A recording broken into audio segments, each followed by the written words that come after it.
Okay, Jay, Canadian Kid here. Lesson 5 for Forge Training for Noobs. Today we're going to teach you about building walls and boxes and all that stuff inside of each other. So first off, we'll start with a blank canvas map today. And I'm going to show you what it looks like when you don't forge stuff together, which is probably what you already do. So we'll start out, we'll try to make an X using walls only. So we get us double wall, single wall, and one last single wall. In total, we wasted 4 points for each of the single walls, and no, 6 points for each of 4 points for the single wall, 6 points for the double wall. So in total, we wasted, let's see, 14 points. I want to show you how to do this. Pretty much 2 double walls, so anyways 12. You save yourself 2 extra money. Comes in handy once in a while. Here we're going to try with the corners. The corners aren't bad if you can actually use them to build inside each other like I did. I prefer using 2 double walls, but if you don't have any double walls left, corners work as good. Right now, obviously we're not together. You can still shoot through them, throw grenades like through them like I've been doing. But here's how we're going to start. We're going to take us a double wall. Place it nice and down. Now what we're going to do, we're going to make that disappear, so we're going to need some markers around it to tell us where the middle is. So we use respawn points. Remember, we're still in the creation of the map, we're actually not in the final process, so we'll end up deleting these later. I'm going to have them pointing to the middle line in the center, just a little bit easier. Now what we're going to do, we're going to go to the options on the wall itself, push X. It's going to tell you respawn rate. We're going to have it set for 180, and we'll place at start no. That means when we start a new round or start a new game, it won't be there. Start a new round. Round over. Wait for the round to go. Yada yada yada. We're going to forge mode. Now we see our markers, but the wall's not there. The thing is, the wall actually is there. It just hasn't respawned yet.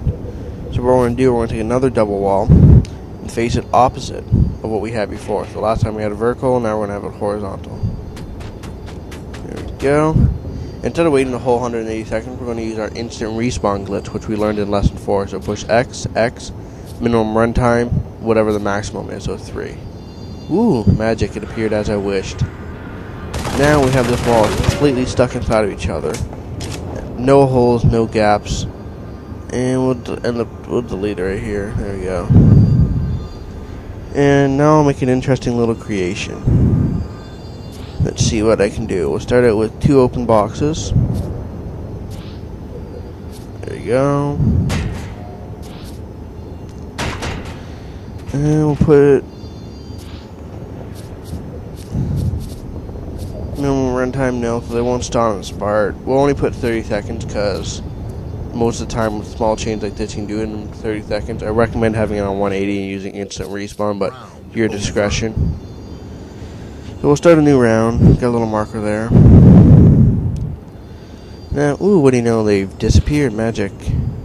Place the double box on top again. Another one open. And yeah, the first time I did it, I actually had a little too close. I'm gonna put the instant respawn on again. See? And there they go. They magically appear. See, when I did the first time, it was a little too close. They are inside of each other. And this, not bad, you have a little passageway through, but I don't want that. So what I'm going to do, I'm going to take off instant respawn, because if I don't take it off, they'll spawn automatically. So, there we go. And start a new round, and we'll move it a little bit farther over.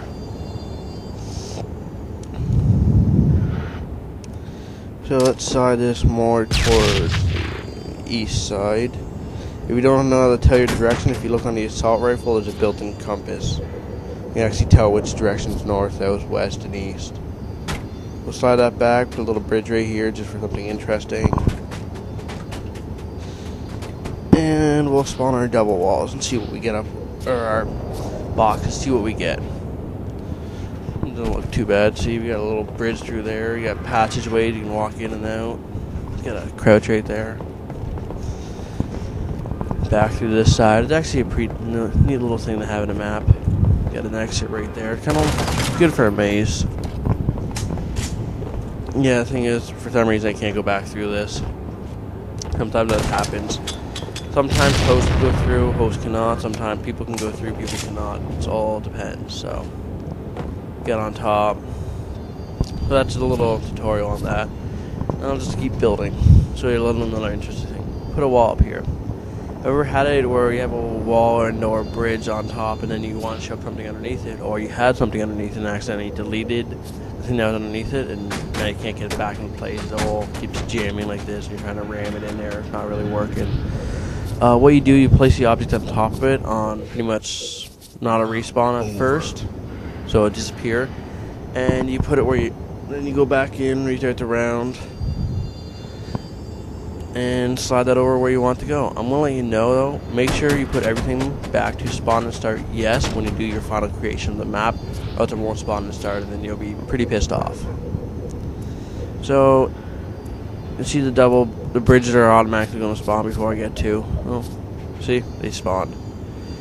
Now, I was showing this video to a few other people before I'm done, and well, I do realize if you're actually looking at that, let's see, I think I turn around right now.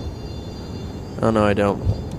I do realize it kind of looks like a little bit of a penis. I wasn't intending that, but it just happened. Okay, and then yeah, I'm going to show you another useful fact with this. Just say you're building a wall, so you don't want people to get out. Stuff here.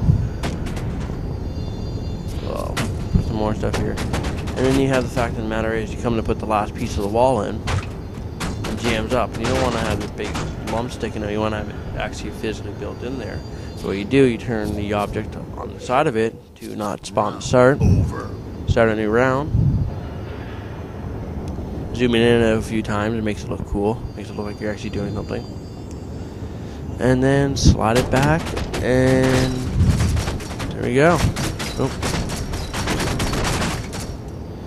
And now when it spawns automatically like I do, we have just fixed our magic wall.